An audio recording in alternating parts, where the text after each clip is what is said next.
대법원 2022년 12월 15일 선고 2017도 19229 판결 사건명 모욕 1.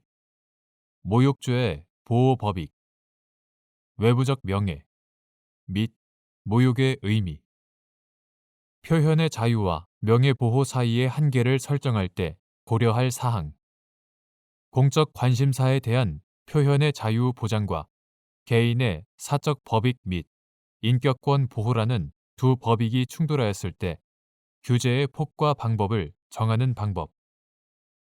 표현이 다의적이거나 의미가 확정되지 않은 신조어인 경우 그러한 표현이 모욕적 표현에 해당하는지 판단하는 방법. 모욕죄의 구성 요건에 해당하는 표현이 사회상규에 위배되는지 판단하는 기준. 연예인의 사생활에 대한 모욕적인 표현에 대하여 표현의 자유를 근거로 모욕죄의 구성 요건에 해당하지 않거나 사회상규에 위배되지 않는다고 판단하는 데에 신중할 필요가 있는지 여부. 적극 모욕죄는 공연히 사람을 모욕하는 경우에 성립하는 범죄로서 형법 제311조 사람의 가치에 대한 사회적 평가를 의미하는 외부적 명예를 보호법익으로 하고 여기에서 모욕이란 사실을 적시하지 아니하고 사람의 사회적 평가를 저하시킬 만한 추상적 판단이나 경멸적 감정을 표현하는 것을 의미한다. 표현의 자유와 명예보호 사이의 한계를 설정함에 있어서 그 표현으로 인한 피해자가 공적인 존재인지 사적인 존재인지 그 표현이 공적인 관심 사안에 관한 것인지 순수한 사적인 영역에 속하는 사안에 관한 것인지 그 표현이 객관적으로 국민이 알아야 할 공공성, 사회성을 갖춘 사안에 관한 것으로 여론 형성이나 공개 토론에 기여하는 것인지 아닌지 등을 가려서 심사 기준에 차이를 두어야 한다. 명예훼손과 모욕적 표현은 구분해서 다루어야 하고 공적 관심사에 대한 표현의 자유 보장과 개인의 사적 법익 및 인격권 보호라는 두 법익이 충돌하였을 때에는 구체적인 경우에 표현의 자유로 얻어지는 가치와 인격권의 보호에 의하여 달성되는 가치를 비교 형량하여 그 규제의 폭과 방법을 정하여야 한다. 표현 행위의 형식과 내용이 모욕적이고 경멸적인 인신 공격에 해당하거나 타인의 신상에 관하여 인격권을 침해한 경우에는 의견 표명으로서의 한계를 벗어난 것으로서 허용되지 않는다. 표현이 다의적이거나 의미가 확정되지 않은 신조어인 경우 피고인이 그러한 표현을 한 경위 및 동기, 피고인의 의도, 표현의 구체적인 내용과 맥락 등을 고려하여 그 용어의 의미를 확정한 후 모욕적 표현에 해당하는지를 판단해야 한다. 표현이 모욕죄의 구성 요건에 해당하는 경우에도 사회상규에 위배되지 않는 때에는 형법 제20조의 정당 행위가 성립한다. 이는 피고인과 피해자의 지위와 그 관계, 표현 행위를 하게 된 동기, 경위나 배경, 표현의 전체적인 취지와 구체적인 표현 방법, 모욕적인 표현의 맥락, 그리고 전체적인 내용과의 연관성 등을 종합적으로 고려하여 판단해야 한다. 이를 종합하면 연예인의 사생활에 대한 모욕적인 표현에 대하여 표현의 자유를 근거로 모욕죄의 구성 요건에 해당하지 않거나 사회상규에 위배되지 않는다고 판단하는 데에는 신중할 필요가 있다. 특히 최근 사회적으로 인종, 성별, 출신 지역 등을 이유로 한 혐오 표현이 문제되고 있으며 혐오 표현 중에는 특정된 피해자에 대한 사회적 평가를 저하하여 모욕죄의 구성 요건에도 해당하는 것이 적지 않은데 그러한 범위 내에서는 모욕죄가 혐오 표현에 대한 제한 내지 규제로 기능하고 있는 측면을 고려하여야 한다. 2. 피고인이 인터넷 포털 사이트 뉴스 댓글란에 연예인인 피해자를 국민 호텔녀로 지칭하는 댓글을 게시하여 모욕죄로 기소된 사안에서 국민 호텔녀라는 표현은 피해자의 사생활을 들추어 피해자가 종전에 대중에게 호소하던 청순한 이미지와 반대의 이미지를 암시하면서 피해자를 성적 대상화하는 방법으로 비하하는 것으로서 여성 연예인인 피해자의 사회적 평가를 저하시킬 만한 모멸적인 표현으로 평가할 수 있고 정당한 비판의 범위를 벗어난 것으로서 정당 행위로 보기도 어렵다고 한 사례.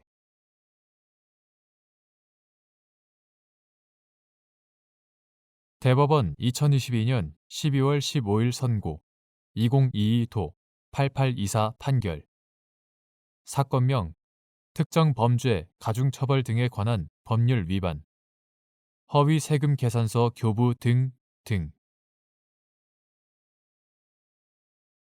소관 업무의 성질이 수사 업무와 유사하거나 이에 준하는 경우 그 업무를 담당하는 공무원을 사법경찰관리 또는 특별사법경찰관리에 해당한다고 해석할 수 있는지 여부, 원칙적 소극, 조세범 처벌절차법 등 관련 법령의 조세범칙 조사를 담당하는 세무공무원에게 압수, 수색 및 혐의자 또는 참고인에 대한 신문 권한이 부여되어 있어 업무의 내용과 실질이 수사 절차와 유사한 점이 있고 이를 기초로 수사기관에 고발하는 경우 형사 절차로 이행되는 측면이 있더라도 조세 범칙 조사를 형사 절차의 일환으로 볼 수 있는지 여부, 원칙적 소극, 조세 범칙 조사를 담당하는 세무 공무원이 피고인이 된 혐의자 또는 참고인에 대하여 신문한 내용을 기재한 조서가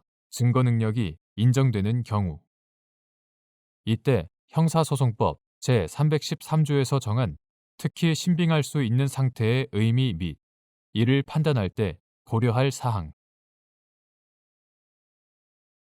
사법경찰관리 또는 특별사법경찰관리에 대하여는 헌법과 형사소송법 등 법령에 따라 국민의 생명, 신체, 재산 등을 보호하기 위하여 광범위한 기본권 제한 조치를 할 수 있는 권한이 부여되어 있으므로 소관 업무의 성질이 수사 업무와 유사하거나 이에 준하는 경우에도 명문의 규정이 없는 한 함부로 그 업무를 담당하는 공무원을 사법경찰관리 또는 특별사법경찰관리에 해당한다고 해석할 수 없다.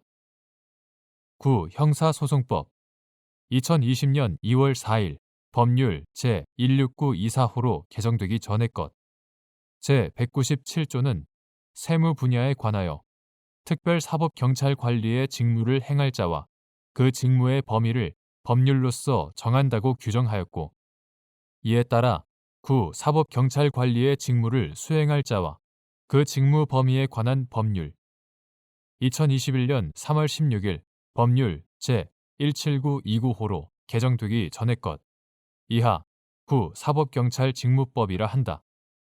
구 사법경찰 직무법은 특별사법경찰관리를 구체적으로 열거하면서 관세법에 따라 관세범의 조사 업무에 종사하는 세관 공무원만 명시하였을 뿐 조세 범칙 조사를 담당하는 세무 공무원을 포함시키지 않았다.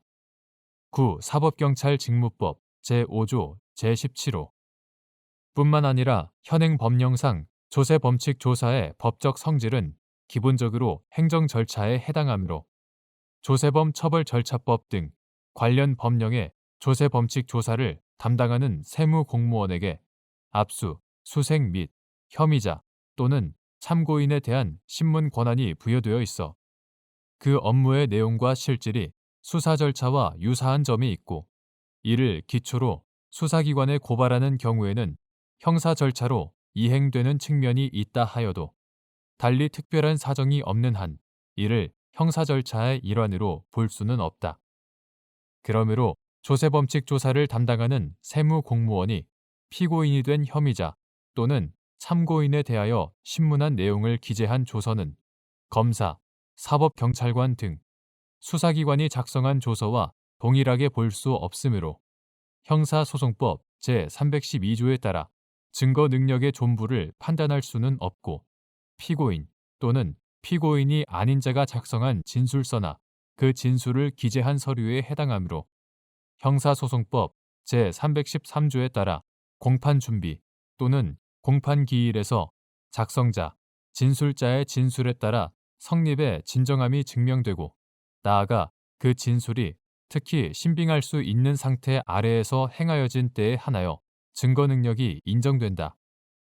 이때 특히 신빙할 수 있는 상태란 조서 작성 당시 그 진술 내용이나 조서 또는 서류의 작성에 허위 개입의 여지가 거의 없고 그 진술 내용의 신빙성과 임의성을 담보할 구체적이고 외부적인 정황이 있는 경우를 의미하는데 조세범 처벌절차법 및 이에 근거한 시행령, 시행규칙, 훈령, 조사사무처리 규정, 훈령 등의 조세범칙조사 관련 법령에서 구체적으로 명시한 진술 거부권 등 고지, 변호사 등의 조력을 받을 권리 보장, 열람, 이의 제기 및 의견 진술권 등 신문 조서의 작성에 관한 절차 규정의 본질적인 내용의 침해, 위반 등도 특히 신빙할 수 있는 상태 여부의 판단에 있어 고려되어야 한다.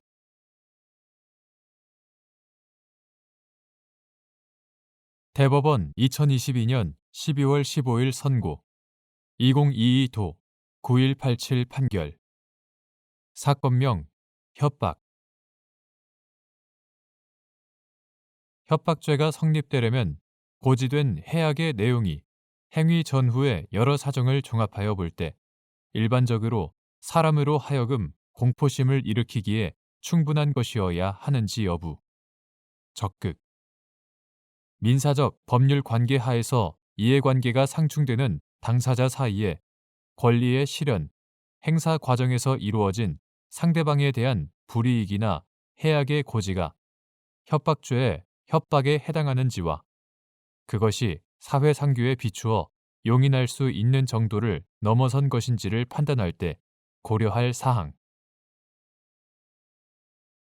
협박죄에서 협박은 일반적으로 보아 사람으로 하여금 공포심을 일으킬 수 있는 정도의 해악을 고지하는 것을 의미하고 주관적 구성 요건으로서의 고의는 행위자가 그러한 정도의 해악을 고지한다는 것을 인식, 용인하는 것을 내용으로 하는 바, 협박죄가 성립되려면 고지된 해악의 내용이 행위자와 상대방의 성향, 고지 당시의 주변 상황, 행위자와 상대방 사이의 친숙의 정도 및 지위 등의 상호 관계 등 행위 전후의 여러 사정을 종합하여 볼 때에 일반적으로 사람으로 하여금 공포심을 일으키기에 충분한 것이어야 한다. 권리 행사의 일환으로 상대방에게 일정한 해악을 고지한 경우에도 그러한 해악의 고지가 사회의 관습이나 윤리관념 등에 비추어 사회 통념상 용인할 수 있는 정도이거나 정당한 목적을 위한 상당한 수단에 해당하는 등 사회상규에 반하지 아니하는 때에는 협박죄가 성립하지 아니한다. 따라서 민사적 법률 관계 하에서 이해관계가 상충되는 당사자 사이에 권리의 실현, 행사 과정에서 이루어진 상대방에 대한 불이익이나 해악의 고지가 일반적으로 보아 공포심을 일으킬 수 있는 정도로서 협박죄의 협박에 해당하는지 여부와 그것이 사회상규에 비추어 용인할 수 있는 정도를 넘어선 것인지 여부를 판단할 때에는 행위자와 상대방의 관계 및 사회 경제적 위상의 차이, 고지된 불이익이나 해악의 내용이 당시 상황에 비추어 이해관계가 대립되는 당사자의 권리 실현, 행사의 내용으로 통상적으로 예견, 수용할 수 있는 범위를 현저히 벗어난 정도에 이르렀는지, 해악의 고지 방법과 그로서 추구하는 목적 사이에 합리적 관련성이 존재하는지 등 여러 사정을 세심히 살펴보아야 한다.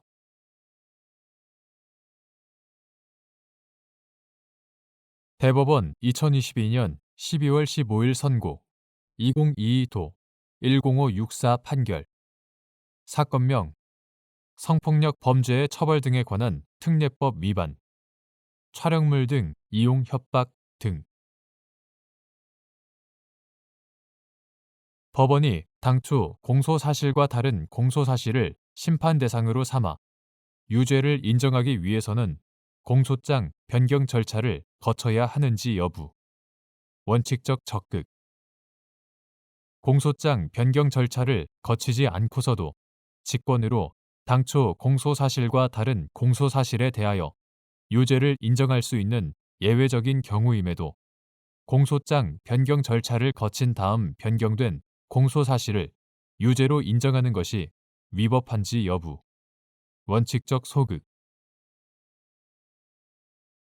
공소사실은 법원의 심판 대상을 한정하고 피고인의 방어 범위를 특정함으로써 피고인의 방어권을 보장하는 의미를 가지므로 법원이 당초 공소사실과 다른 공소사실을 심판 대상으로 삼아 유죄를 인정하기 위해서는 불고불리 원칙 및 피고인의 방어권 보장 등 형사소송의 기본 원칙에 따라 공소장 변경 절차를 거치는 것이 원칙이다.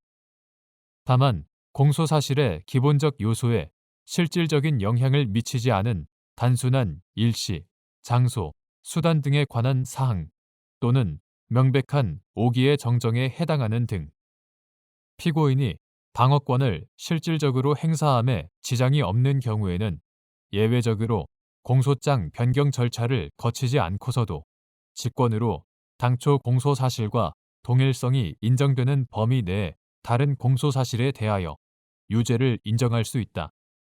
따라서 공소장 변경 절차를 거쳐야 하는 경우임에도 이를 거치지 않은 채 직권으로 당초 공소사실과 다른 공소사실에 대하여 유죄를 인정하는 것은 피고인의 방어권을 침해하거나 불고불리 원칙에 위반되어 허용될 수 없지만 공소장 변경 절차를 거치지 않고서도 직권으로 당초 공소사실과 다른 공소사실에 대하여 유죄를 인정할 수 있는 예외적인 경우임에도 공소장 변경 절차를 거친 다음 변경된 공소사실을 유죄로 인정하는 것은 심판 대상을 명확히 특정함으로써 피고인의 방어권 보장을 강화하는 것이므로 특별한 사정이 없는 한 위법하다고 볼 수 없다.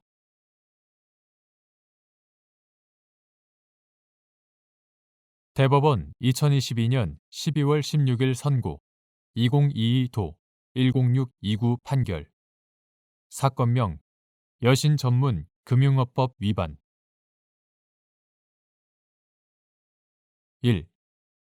법률의 해석 방법.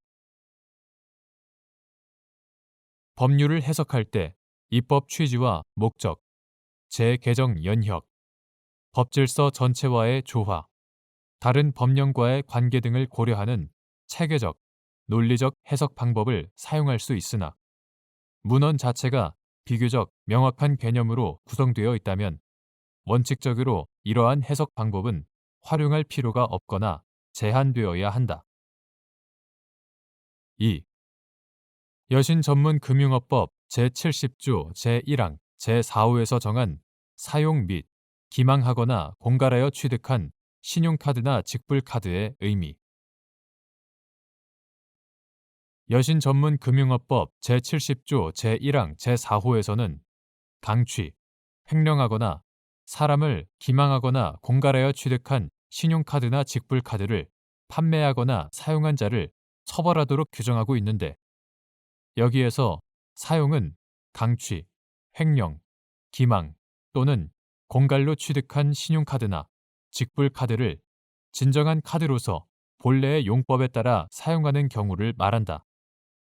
그리고 기망하거나 공갈하여 취득한 신용카드나 직불카드는 문헌상 기망이나 공갈을 수단으로 하여 다른 사람으로부터 취득한 신용카드나 직불카드라는 의미이므로 신용카드나 직불카드의 소유자 또는 점유자를 기망하거나 공갈하여 그들의 자유로운 의사에 의하지 않고 점유가 배제되어 그들로부터 사실상 처분권을 취득한 신용카드나 직불카드라고 해석되어야 한다.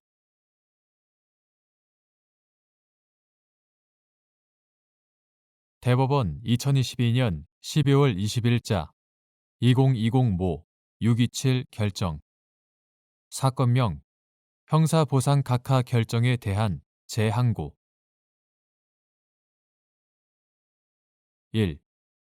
면소 또는 공소기각의 재판을 받아 확정되었으나 그 면소 또는 공소기각의 사유가 없었더라면 무죄 재판을 받을 만한 현저한 사유가 있음을 이유로 구금에 대한 보상을 청구하는 경우 보상 청구의 기간 면소 또는 공소기각의 재판이 확정된 사실을 안 날부터 3년 면소 또는 공소기각의 재판이 확정된 때부터 5년 이내 이때 면소 또는 공소기각의 재판이 확정된 이후에 무죄 재판을 받을 만한 현저한 사유가 생겼다고 볼 수 있는 경우 보상 청구의 기간 해당 사유가 발생한 사실을 안 날부터 3년 해당 사유가 발생한 때부터 5년 이내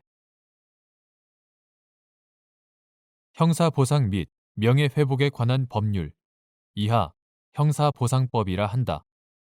형사보상법 제26조 제1항 제1호는 국가에 대하여 구금에 대한 보상을 청구할 수 있는 경우로 형사소송법에 따라 면소 또는 공소기각의 재판을 받아 확정된 피고인이 면소 또는 공소기각의 재판을 할 만한 사유가 없었더라면 무죄 재판을 받을 만한 현저한 사유가 있었을 경우를 규정하고 같은 조 제2항은 제1항에 따른 보상에 대하여는 무죄 재판을 받아 확정된 사건의 피고인에 대한 보상에 관한 규정을 준용한다고 규정한다. 형사보상법 제8조는 보상 청구는 무죄 재판이 확정된 사실을 안 날부터 3년, 무죄 재판이 확정된 때부터 5년 이내에 하여야 한다고 규정한다. 따라서 면소 또는 공소기각의 재판을 받아 확정되었으나 그 면소 또는 공소기각의 사유가 없었더라면 무죄 재판을 받을 만한 현저한 사유가 있음을 이유로 구금에 대한 보상을 청구하는 경우 보상 청구는 면소 또는 공소기각의 재판이 확정된 사실을 안 날부터 3년, 면소 또는 공소기각의 재판이 확정된 때부터 5년 이내에 하는 것이 원칙이다. 다만 면소 또는 공소기각의 재판이 확정된 이후에 비로소 해당 형벌 법령에 대하여 위헌, 무효 판단이 있는 경우 등과 같이 면소 또는 공소기각의 재판이 확정된 이후에 무죄 재판을 받을 만한 현저한 사유가 생겼다고 볼 수 있는 경우에는 해당 사유가 발생한 사실을 안 날부터 3년, 해당 사유가 발생한 때부터 5년 이내에 보상 청구를 할 수 있다. 2. 재항고인이 소요 등 피의 사실로 체포, 구속되었다가 국가안전과 공공질서의 수호를 위한 대통령 긴급조치 긴급조치 제9호 국가안전과 공공질서의 수호를 위한 대통령 긴급조치 등 위반으로 기소된 후 공소기각 결정, 원결정 공소기각 결정을 받고 석방되었는데 그 후 대법원 2013년 4월 18일자 2011 초기 689 전원 합의체 결정으로 긴급조치 제9호에 대하여 위헌, 무효 판단이 있게 되자 형사보상 및 명예회복에 관한 법률 제26조 제1항 제1호에 따라 형사보상 청구를 한 사안에서 원결정 확정 이후에 대법원이 긴급조치 제9호에 대하여 위헌, 무효라고 선언함으로써 비로소 재항고인에게 공소기각의 사유가 없었더라면 무죄 재판을 받을 만한 현저한 사유가 생겼다고 볼 수 있으므로 재항고인은 위 전원 합의체 결정 사실을 안 날부터 3년, 그 결정일부터 5년 이내에 보상 청구를 하여야 함에도 그 보상 청구 기간을 도과하였다고 한 사례.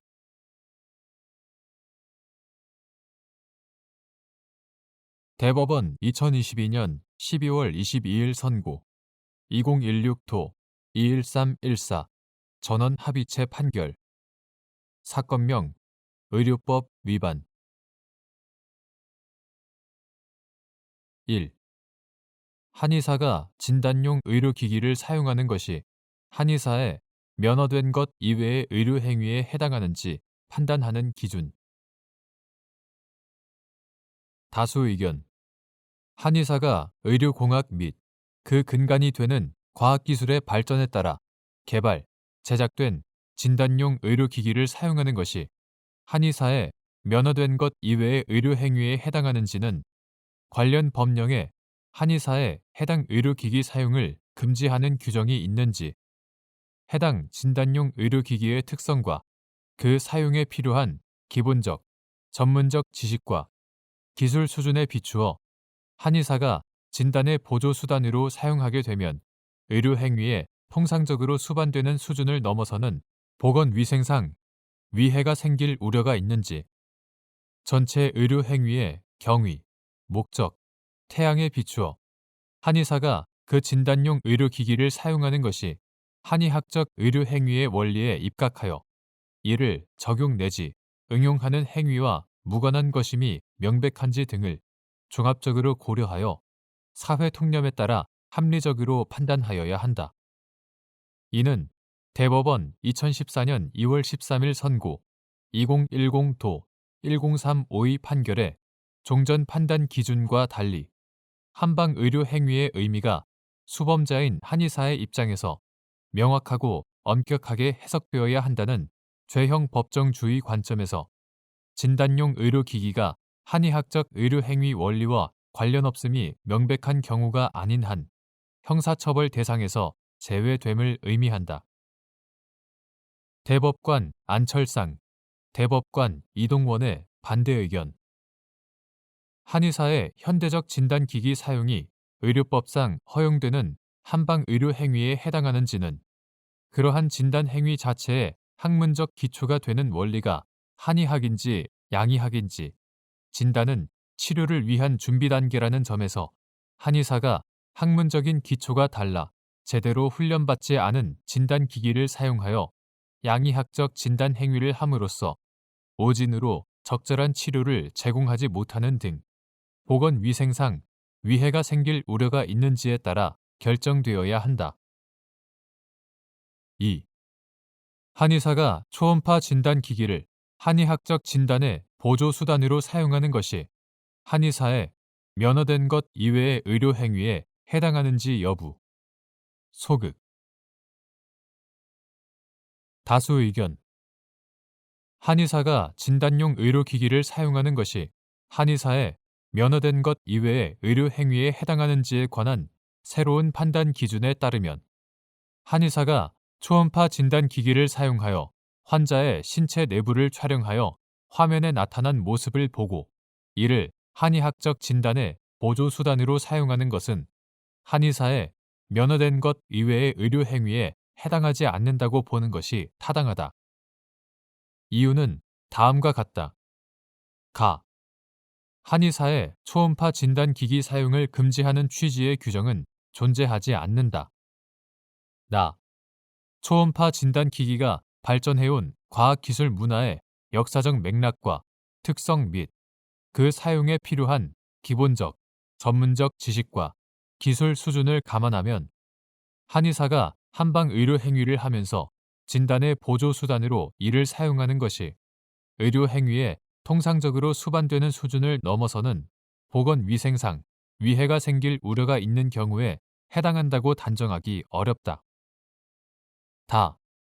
전체 의료 행위의 경위, 목적, 태양에 비추어 한의사가 초음파 진단기기를 사용하는 것이 한의학적 의료 행위의 원리에 입각하여 이를 적용 또는 응용하는 행위와 무관한 것임이 명백히 증명되었다고 보기도 어렵다. 대법관 안철상, 대법관 이동원의 반대 의견.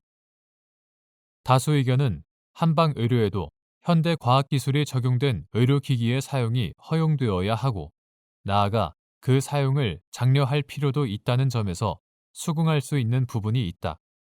그러나 다음과 같은 이유로 다수 의견에 선뜻 동의하기 어렵다. 첫째, 우리의 의료체계는 양방과 한방을 엄격히 구분하는 양방, 한방 이원화 원칙을 취하고 있고 의료법은 의사와 한의사를 구별하여 각각의 면허를 부여하고 있으므로 한의사가 초음파 진단기기를 서양의학, 이하 양의학이라 한다. 양의학적인 방법으로 사용한다면 이는 이원적 의료체계에 반하는 것으로 의료법상 무면허 의료 행위에 해당한다. 둘째, 양의학, 한의학의 학문적 원리와 진찰 방법에는 근본적 차이가 있어. 한의사가 초음파 진단 기기를 부가적으로 사용하였더라도 이를 한의학적 진단 행위로 볼 수 없고, 아울러 한의과 대학의 교육 정도 등을 감안하면 제대로 훈련받지 않은 한의사가 초음파 진단 기기를 사용할 경우 오진 등 보건 위생상 위해가 생길 우려가 높다. 셋째, 한의사의 초음파 진단 기기 사용을 허용할 것인지는 그 필요성이 인정된다고 하더라도 국민의 건강을 보호하고 증진하는 방향으로 제도적, 입법적으로 해결함이 바람직하고, 그러한 정비가 이루어지기 전까지는 한의사의 초음파 진단 기기 사용을 무면허 의료 행위로 규제하는 것은 불가피하다.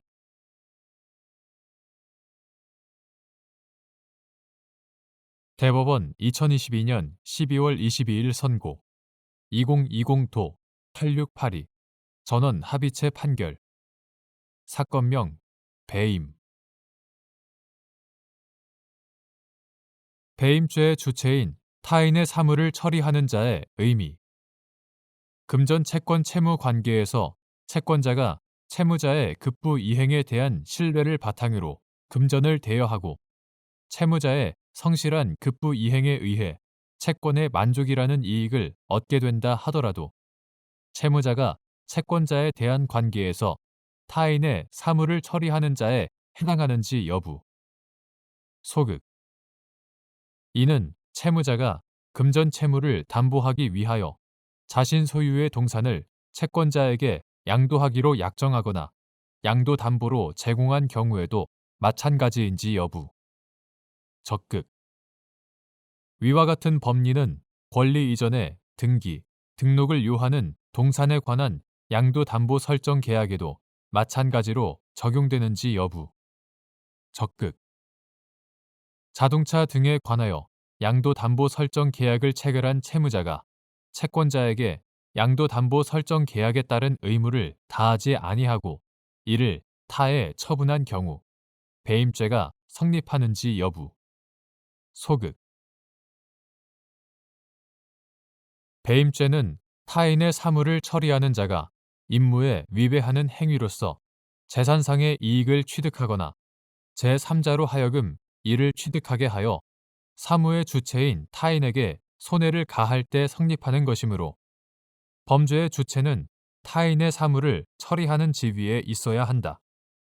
여기에서 타인의 사물을 처리하는 자라고 하려면 타인의 재산 관리에 관한 사무의 전부 또는 일부를 타인을 위하여 대행하는 경우와 같이 당사자 관계의 전형적, 본질적 내용이 통상의 계약에서 이익 대립 관계를 넘어서 그들 사이의 신임 관계에 기초하여 타인의 재산을 보호 또는 관리하는 것이어야 한다.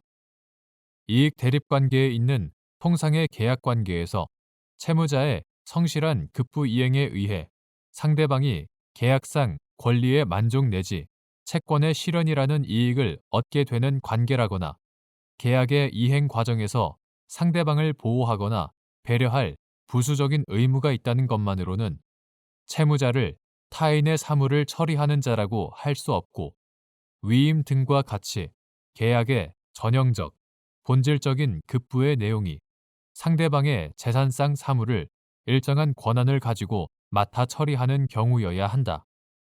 금전 채권 채무 관계에서 채권자가 채무자의 급부 이행에 대한 신뢰를 바탕으로 금전을 대여하고 채무자의 성실한 급부 이행에 의해 채권의 만족이라는 이익을 얻게 된다 하더라도 채권자가 채무자에 대한 신임을 기초로 그의 재산을 보호 또는 관리하는 임무를 부여하였다고 할 수 없고, 금전 채무의 이행은 어디까지나 채무자가 자신의 급부 의무를 다하기 위해 하는 것이므로 이를 두고 채권자의 사물을 맡아 처리하는 것으로 볼 수 없다. 따라서 채무자를 채권자에 대한 관계에서 타인의 사물을 처리하는 자에 해당한다고 할 수 없다. 채무자가 금전 채무를 담보하기 위하여 자신 소유의 동산을 채권자에게 양도하기로 약정하거나 양도담보로 제공한 경우에도 마찬가지이다. 채무자가 양도담보 설정 계약에 따라 부담하는 의무, 즉 동산을 담보로 제공할 의무, 담보물의 담보 가치를 유지, 보전하거나 담보물을 손상, 감소 또는 멸실시키지 않을 소극적 의무, 담보권 실행 시 채권자나 그가 지정하는 자에게 담보물을 현실로 인도할 의무와 같이 채권자의 담보권 실행에 협조할 의무 등은 모두 양도담보 설정 계약에 따라 부담하게 된 채무자 자신의 급부 의무이다.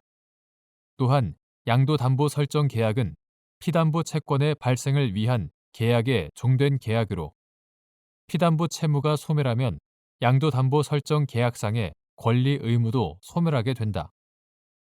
양도담보 설정 계약에 따라 채무자가 부담하는 의무는 담보 목적의 달성, 즉 채무 불이행 시 담보권 실행을 통한 채권의 실현을 위한 것이므로 담보 설정 계약의 체결이나 담보권 설정 전후를 불문하고 당사자 관계의 전형적, 본질적 내용은 여전히 금전 채권의 실현 내지 피담보 채무를 변제하는 것이다. 따라서 채무자가 위와 같은 급부 의무를 이행하는 것은 채무자 자신의 사무에 해당할 뿐이고 채무자가 통상의 계약에서 이익 대립 관계를 넘어서 채권자와 신임 관계에 기초하여 채권자의 사무를 맡아 처리한다고 볼 수 없으므로 채무자를 채권자에 대한 관계에서 타인의 사무를 처리하는 자라고 할 수 없다. 위와 같은 법리는 권리 이전의 등기, 등록을 요하는 동산에 관한 양도담보 설정 계약에도 마찬가지로 적용된다. 따라서 자동차 등에 관하여 양도담보 설정 계약을 체결한 채무자는 채권자에 대하여 그의 사무를 처리하는 지위에 있지 아니하므로 채무자가 채권자에게 양도담보 설정 계약에 따른 의무를 다하지 아니하고 이를 타에 처분하였다고 하더라도 배임죄가 성립하지 아니한다.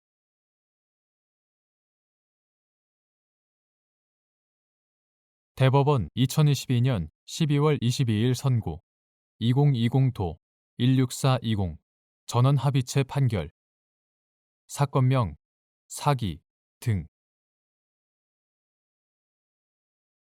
1.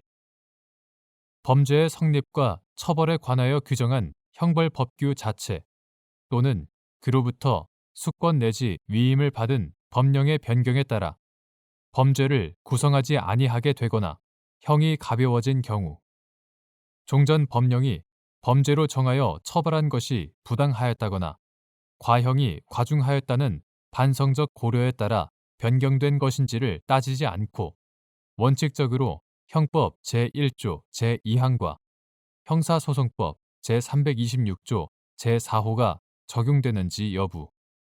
적극.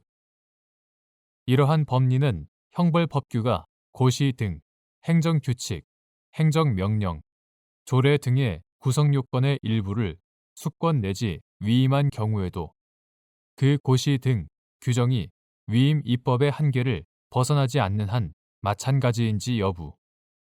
적극. 해당 형벌법규 자체 또는 그로부터 수권 내지 위임을 받은 법령이 아닌 다른 법령이 변경된 경우 형법 제1조 제2항과 형사소송법 제326조 제4호를 적용하기 위한 요건. 스스로 유효기간을 구체적인 일자나 기간으로 특정하여 효력의 상실을 예정하고 있던 법령이 그 유효기간을 경과함으로써 더 이상 효력을 갖지 않게 된 경우가 형법 제1조 제2항과 형사소송법 제326조 제4호에서 말하는 법령의 변경에 해당하는지 여부. 소극. 다수 의견. 범죄 후 법률이 변경되어 그 행위가 범죄를 구성하지 아니하게 되거나 형이 구법보다 가벼워진 경우에는 신법에 따라야 하고 형법 제1조 제2항 범죄 후에 법령 개폐로 형이 폐지되었을 때는 판결로서 면소의 선고를 하여야 한다. 형사소송법 제326조 제4호 이러한 형법 제1조 제2항과 형사소송법 제326조 제4호의 규정은 입법자가 법령의 변경 이후에도 종전 법령 위반 행위에 대한 형사처벌을 유지한다는 내용의 경과 규정을 따로 두지 않는 한 그대로 적용되어야 한다. 따라서 범죄의 성립과 처벌에 관하여 규정한 형벌법규 자체 또는 그로부터 수권 내지 위임을 받은 법령의 변경에 따라 범죄를 구성하지 아니하게 되거나 형이 가벼워진 경우에는 종전 법령이 범죄로 정하여 처벌한 것이 부당하였다거나 과형이 과중하였다는 반성적 고려에 따라 변경된 것인지 여부를 따지지 않고 원칙적으로 형법 제1조 제2항과 형사소송법 제326조 제4호가 적용된다. 형벌법규가 대통령령, 총리령, 부령과 같은 법규 명령이 아닌 고시 등 행정규칙, 행정명령, 조례 등 이하 고시 등 규정이라고 한다. 고시 등 규정의 구성요건의 일부를 수권 내지 위임한 경우에도 이러한 고시 등 규정이 위임 입법의 한계를 벗어나지 않는 한 형벌법규와 결합하여 법령을 보충하는 기능을 하는 것이므로 그 변경에 따라 범죄를 구성하지 아니하게 되거나 형이 가벼워졌다면 마찬가지로 형법 제1조 제2항과 형사소송법 제326조 제4호가 적용된다. 그러나 해당 형벌법규 자체 또는 그로부터 수권 내지 위임을 받은 법령이 아닌 다른 법령이 변경된 경우 형법 제1조 제2항과 형사소송법 제326조 제4호를 적용하려면 해당 형벌법규에 따른 범죄의 성립 및 처벌과 직접적으로 관련된 형사법적 관점의 변화를 주된 근거로 하는 법령의 변경에 해당하여야 하므로 이와 관련이 없는 법령의 변경으로 인하여 해당 형벌법규의 가벌성에 영향을 미치게 되는 경우에는 형법 제1조 제2항과 형사소송법 제326조 제4호가 적용되지 않는다. 한편 법령이 개정 내지 폐지된 경우가 아니라 스스로 유효기간을 구체적인 일자나 기간으로 특정하여 효력의 상실을 예정하고 있던 법령이 그 유효기간을 경과함으로써 더 이상 효력을 갖지 않게 된 경우도 형법 제1조 제2항과 형사소송법 제326조 제4호에서 말하는 법령의 변경에 해당한다고 볼 수 없다. 대법관 조재현, 대법관 안철상의 별개 의견. 종래 대법원 판례의 법리는 기준이 불명확하고 판단이 자의적일 수 있다는 점에서 다수 의견이 이를 폐기하고 형법 제1조 제2항과 형사소송법 제326조 제4호에서 말하는 법령의 변경의 기준으로 형사법적 관점의 변화를 제시한 것은 기본적으로 타당하고 이에 찬동할 수 있다. 그러나 다수 의견이 형벌법규가 변경된 경우 원칙적으로 적용할 수 있는 기본 법리를 제시하는데 그치지 않고 세분화된 유형별 법리를 구성한 후 각 유형별로 일률적인 결론을 정한 것은 다음과 같은 이유로 받아들이기 어렵다. 첫째, 대법원은 형사법적 관점의 변화를 전제로 하는 법령의 변경이라고 해석할 수 있을 때 행위시법주의의 예외로서 형법 제1조 제2항을 적용할 수 있다는 취지로 종래 대법원 판례를 대체하는 기본 법리를 제시하고 이에 따라 사건을 해결할 수 있다면 이로써 충분하다. 이러한 기본 법리는 향후 개별 사건에서 구체적 공방을 거쳐 유형별로 또는 같은 유형이라도 달리 적용 내지 판단하는 등으로 발전한 것이 바람직하고 대법원으로서는 당해 사건 해결에 필요한 범위에서 기본 법리를 확인함으로써 새로운 길을 열어주는 역할을 하면 되는 것이다. 둘째, 형사법의 근본적인 기능과 역할은 범죄를 처벌하고 예방함으로써 사회 공동체의 질서를 유지하는 것이므로 이를 지나치게 침해하지 않도록 행위시법주의의 예외를 적절한 범위에서 인정할 수 있는 균형 잡힌 해석이 필요하다. 다수 의견은 유형별로 일률적인 결론을 정하고 있으나 형사법적 관점의 변화라는 상대적 가치를 지닌 관념이 특정한 유형에 항상 존재하거나 부존재한다고 볼 근거가 충분하지 않고, 또 구체적 개별 사건에서 균형 잡힌 해석의 가능성을 제한하는 결과가 되어 타당하다고 보기 어렵다. 대법관 노태악, 대법관 천대엽의 별개의 의견. 형법 제1조 제2항과 형사소송법 제326조 제4호에서 말하는 법령의 변경은 해당 형벌법규에 따른 범죄의 성립 및 처벌에 관한 형사법적 관점의 변화를 전제로 하여야 한다고 보아 종전 법령에 따른 처벌이 부당하거나 과중하였다는 등 반성적 고려에 따라 변경된 것인지 여부를 따지지 않고 형사법적 관점의 변화가 인정된다면 원칙적으로 형법 제1조 제2항과 형사소송법 제326조 제4호가 적용되어야 한다는 다수 의견의 기본 입장은 타당하다. 그러나 다수 의견이 유효 기간을 구체적인 일자나 기간으로 특정하여 효력의 상실을 예정하고 있던 법령이 유효 기간을 경과한 경우를 형법 제1조 제2항과 형사소송법 제326조 제4호에서 말하는 법령의 변경에 해당하지 않는다고 보아 일률적으로 피고인에게 유리한 재판시법의 적용을 배제하고 행위시법의 추급효를 인정하여야 한다는 부분에는 동의할 수 없다. 피고인에게 유리하게 형벌법규가 변경되었다는 관점에서 보면 법령이 개정, 폐지된 경우와 법령의 유효 기간이 경과된 경우는 본질적으로 차이가 없다. 형법 제1조 제2항과 형사소송법 제326조 제4호에서 말하는 법령의 변경이 범죄의 가벌성과 직접적으로 관련된 형사법적 관점의 변화를 전제로 하는 것이라면 법령의 유효 기간이 경과된 경우에도 추급효에 관한 경과 규정을 두지 않은 이상 원칙적으로 피고인에게 유리한 재판시법이 적용되어야 한다. 2. 피고인이 도로교통법 위반, 음주운전, 도로교통법 위반죄로 처벌받은 전력이 있음에도 술에 취한 상태로 전동 킥보드를 운전하였다고 하여 구 도로교통법 위반, 음주운전, 구 도로교통법 위반으로 기소되었는데 구 도로교통법이 개정되어 원심 판결 선고 후에 개정 도로교통법이 시행되면서 제2조 제19호의 2 및 제21호의 2에서 전동 킥보드와 같은 개인형 이동장치와 이를 포함하는 자전거 등에 관한 정의 규정을 신설함에 따라 개인형 이동장치 음주운전 행위는 자동차 등 음주운전 행위를 처벌하는 제148조의 2의 적용 대상에서 제외되는 한편 자전거 등 음주운전 행위를 처벌하는 제156조 제11호가 적용되어 법정형이